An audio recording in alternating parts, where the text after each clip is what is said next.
I'm Finley, I'm 17, and I'm here to answer all of your questions about young entrepreneurship. So the first question we found online is, I'm 16 years old and I want to pursue a career as an entrepreneur, but I don't know where to start. What advice would you give this young listener? I always say that the right time to start was yesterday. I think just getting started, finding a passion. You don't have to find a passion. You just find something that is alluring to you. Find something that you kind of enjoy doing, whether that's football, rugby, whether that's knitting, anything. Find something that is alluring to you and then see what you could do to, you know, pursue that, because the only way you're going to succeed is if you enjoy doing something. You could run a cleaning business, but you hate cleaning. That's gonna be top before you even know it. The concept of you owning a business and the novelty of that will wear off, and then you've just got you've got a hand dryer in your van, and you hate your life because you don't like cleaning. You want to find your passion, find something that is alluring to you, and then just go for it. And the concept of going for it, I think, is so negative because people just sort of put their defense mechanism up of, you hear just go for it or just start, and they're like, oh yeah, whatever, let's ignore that. I think actually starting and compounding those 1%. So it's not one day you're never going to one day and you're going to wake up and you're going to be like, right, I'm going to be like Stephen Bartlett now. It's going to be, right, okay, so maybe I'm going to make an investment in myself. Maybe I'm going to start, reading the Stephen Bartlett book, or then starting watching YouTube videos on like Behind the Diary of a CEO or The Process of Motion. And then, starting to do all these things. And then you start to compound your interest and compound your skills and your knowledge, but then also your interest. So then you're ready to start. You don't have to just get started because it's so false and it's so unimaginable to do. Business is a long process, so there's no rush to start, but getting started in progressing and being 1% better would be my advice. So just getting started at something, and then if it doesn't lead to entrepreneurship, then it was meant to be. You're not meant to be an entrepreneur, right? But then you would have found something else that would have, based off your efforts and based off those 1% that you built up, after a year, you've got 365% better.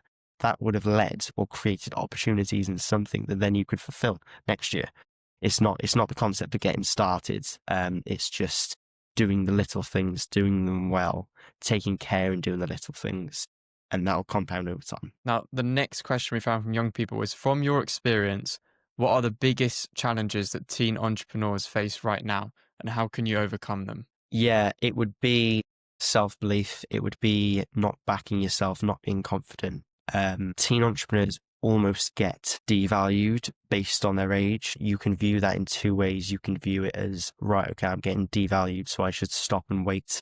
And I should, wait until the right time, which is when I'm in my 20s, in my 30s. Or you exceed everyone's expectations because their expectations are so low. You exceed them and you do it, you exceed them very highly. And then once you've exceeded them, then their impact that your work has done on them and the impact that you have on other people will be so much more because their expectations of you have been so exceeded. So yeah, I'd say almost the biggest challenge is to not believe in yourself and not to back yourself, and because people don't believe in you, you have got to fill that void by believing in yourself. So I'd say believing in yourself and almost walking into every room knowing that you're meant to be there, and almost looking at yourself as an entrepreneur already, talking to yourself like you're an entrepreneur, almost acting like an entrepreneur, even if you're not. It's almost you kind of fulfill this prophecy that you will be an entrepreneur. And the quicker you start enforcing those values and those morals and that characteristic of an entrepreneur, the quicker you'll sort of find the quicker you'll sort of find your passion and find your role in entrepreneurship in your direction. Awesome. Okay, so how are you taken seriously when you start a business around my age? Has anyone tried to sell or communicate to clients and be given pushback due to age? I think pushback's natural. I think business owners, especially old business owners, sort of see a young person coming in and their defense mechanism is already up, right? Their body language is very tense. You almost have to win them over. And that's just natural. You can't change that. I could preach about how being a 17-year-old entrepreneur is amazing to everyone, but people will still have that defense mechanism of, I don't trust you yet because you're young. I think how I have tried to sell to people and been given pushback, I sort of see it as a lesson. I sort of see it as, right, okay, so I've been given pushback. What did I do wrong that I could do better next time? So maybe it was my approach. Maybe I wasn't as confident, or maybe I wasn't, as alluring. My offer wasn't alluring. So how do I make that more alluring? Anyone who gives me pushback, I always try and ask for because obviously the people that you speak to as entrepreneurs starting a business are usually business owners, are usually, people of influence, right? So, and they'll always give time to give feedback because every entrepreneur believes feedback is the most valuable thing in building a business. So they'll always give feedback of, what you could do better. You get the odd business owner that'll be like, yeah, it's just your age. Okay. You didn't want to work with them anyway, because down the line, your relationship with them will be toxic. It's almost the people that do give you feedback, right? Yeah. So Finn, your approach was great and you were very confident, but your offer just didn't seem alluring to me. And, I've had 10 other people like you come in. Okay. Let me go back then. Let me take 5 steps back. What can I make different then? How can I differentiate from all these other people that are coming into your office and promising a similar thing? And that's exactly what we did because, I used my age as an influence as I'm going to be the most modern marketing agency. I'm going to be the most modern business as opposed to being, the same as everyone else. I'm going to be in a different direction. I'm going to create the all product. And I think that's not the all product, the all service. So I think that's so important in terms of differentiating and standing out in a world full of noise. You look at Uber. No one booked taxis on an app before Uber did it. Uber created the or product. So you either book a taxi or you book an Uber. Airbnb, you either book a hotel or you book an Airbnb, right? So you've got to differentiate and you've got to create the or. So how do you create the or and how do you stand out? You can use your age, the massive influence of that. You are the new, you are the modern, you are the 17-year-old who's on his way up. He's onwards and upwards and you're taking the world by storm. That's what I would say to the answer is, to take you seriously, you create the or and, people buy into that. People buy into it. And if they don't, they don't. That's fine. You don't want to work with them anyway. That's what you kind of got to view it as. You don't really want to work with them because they don't trust you and they don't see your vision. But the people that do see a vision, they're excited, they're motivated because you're creating this or and they see it as a positive and they almost view your narrative as not being a 17-year-old entrepreneur that is, young and got no experience. It's, an individual who's on his way up. And to be on his way up, he's doing something different. He's doing something exciting. And I should gamble and I should take an investment in that because it will pay off. That's kind of the narrative that you've got to flip. Very wise. Brilliant. Okay. And I think it leads on quite nicely to our next one, which is what should I be doing to increase my chances of success given my age? Yeah, that's a very good question, and it's something that I didn't really do. So now I would say Stephen Bartlett always talks about these knowledge buckets. So filling up the first bucket, then filling up the second bucket, building an expert status in whatever you want to try and do, whatever you want to try and achieve. Whether it's you want to be a car salesman when you're older, okay, whatever age you are, you start learning about cars, you start learning about mechanics, you start learning about how to sell cars. It's those compounding things over and over time. So it's the 1% betters every single day.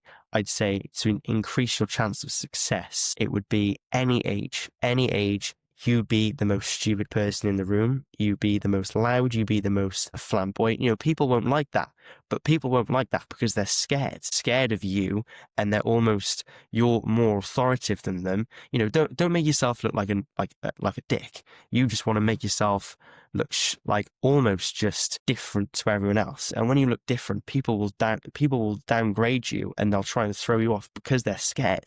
Do you know what I mean? So I give you a perfect example. So there's another marketing agency in Cardiff, and they were holding an event, and we were invited to the event, but then they cancelled our tickets. Why? Because we're doing something different. they're scared of us. Do you know what I mean? That's kind of the direction that I was going, and that's how I viewed it. Is okay, my age isn't a factor, and I shouldn't see my age and my success as being confounded by other people. I should stand out, and I should be that noise in a room. I should be that shouty person in a room, and this is noise. I should be by here.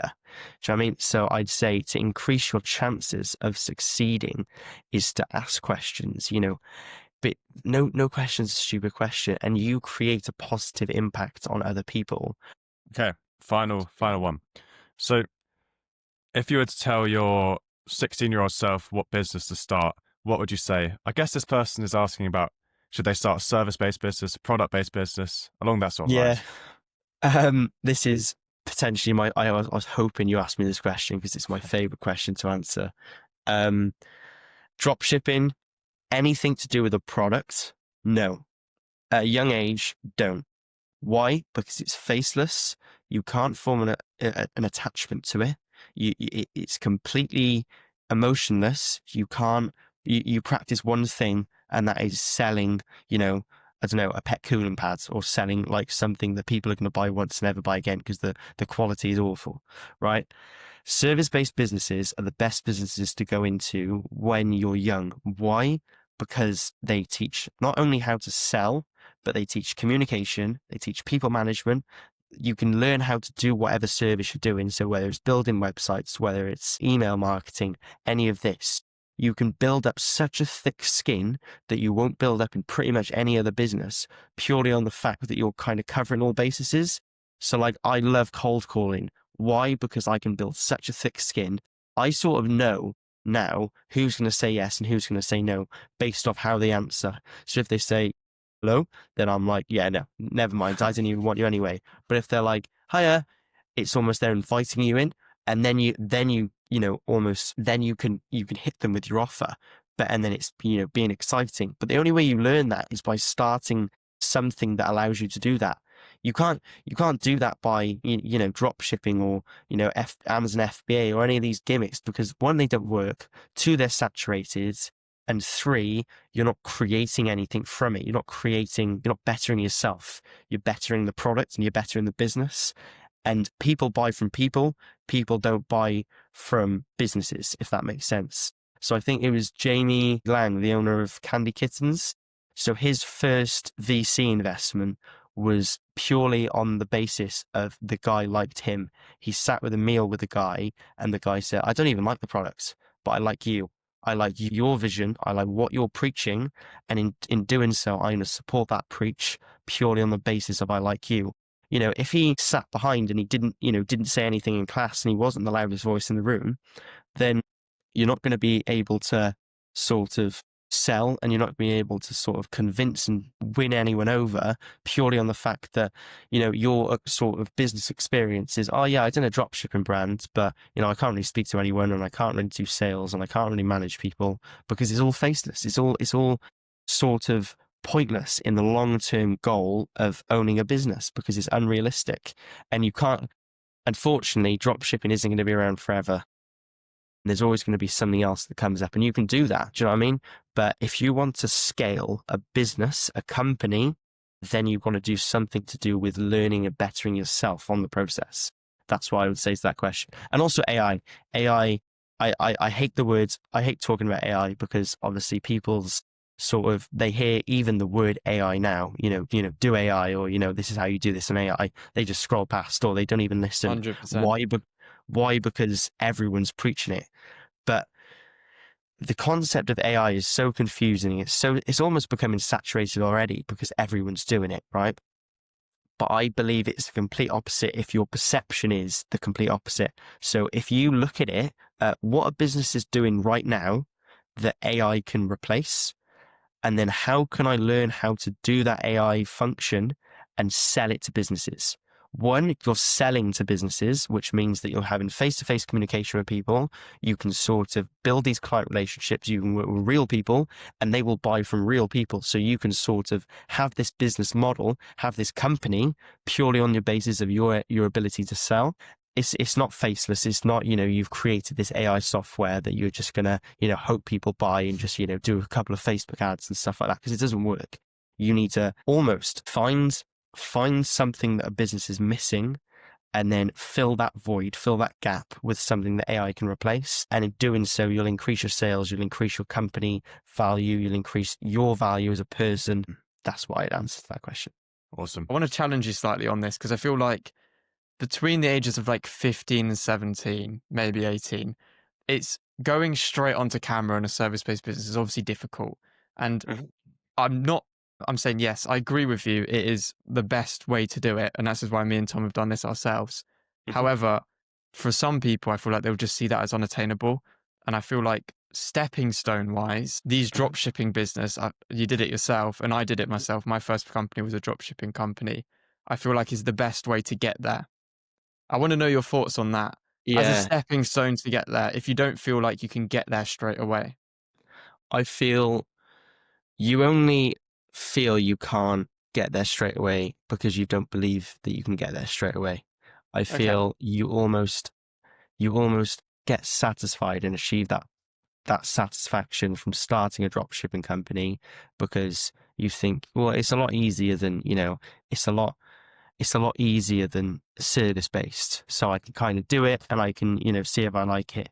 But in my opinion, I wasted a year of my life doing dropshipping that I'll probably never get back. And if I done it on the service-based industry, whatever that is, even if I fail in the service-based industry, I would have learned so much more in that time that I wouldn't be where I am today. I'd be so much higher.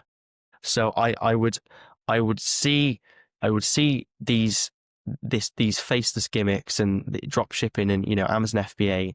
I'd see it as a stepping stone because I used it as a stepping stone, but I wouldn't advise someone else to do the same thing as me, purely on the basis that I think that it's a waste of time. I think even if anything positive to work towards a service-based industry company, you could fulfill your time doing that better than actually doing something like drop shipping, because one, it spends way more money. I spent a lot of money on drop shipping that I'll never get back. Did I make a profit? No. Why? But it taught me the most valuable lesson. But the valuable lesson wasn't about building websites, and it wasn't about sort of, managing social medias. It was, I love running a business. It was, I have got the itch. I want to be a business owner for the rest of my life. That was the lesson it taught me. But you don't need a dropshipping course for that. You just need to find a passion, and you need to sort of find something that you enjoy, and then just try it.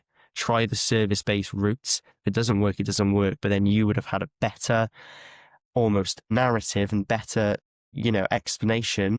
So then your next service-based business would be so much higher. That's what I would, and like that's, I wouldn't contradict you because obviously I've sort of have done the same route as you. So I can't say it's not working because I wouldn't be where I am today if I didn't do a dropshipping business.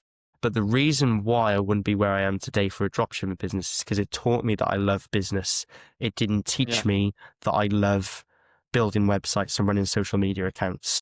So if you want to learn how you love business, you don't need dropshipping. You don't need a faceless almost business model to do that. That's what I'd say. What about some brands that start off as dropshipping? So for myself, HF Sportswear started off as dropshipping and then transitions into private label. Now, I didn't get in front of the camera, which is one of my only regrets, part of that. But a lot of companies do that. They get in front of the camera and then they build a really good brand. And the only reason I'm saying this is because I don't want a young person to listen and think, oh, I'm not even going to bother with any of that. I'm going to go straight into service. Because I feel like there are avenues out there where that could work. I'm agreeing, doing this, like doing what we're doing now, is a lot more of a skill than just sort of hiding behind. Because for the first, I'd say 4 years of HF, I hid behind it. I didn't show my face or nothing. But I do still think there's avenues out there where it can lead to something. I don't know your thoughts on that part. Yeah, I think I slightly contradict what I've said because my perception of things, so say if my drop shipping really well. And like Yeah. you, I turned it into, a private label, and I had stock in my house and all, Yeah. I've created a company from that. Then maybe my perception would be different. And it would Okay. be, right? Because I've achieved value, and I've achieved success from something that isn't service-based. My Yeah. success and my achievement has been through service-based industries. And I think that in my perception and my sort of blinkered view, which I do have a blinkered view, my Yeah. blinkered view is that I believe that, service-based industries and starting a service in terms of starting and increasing your skills is the most influential, purely on the fact that it can build all these other things.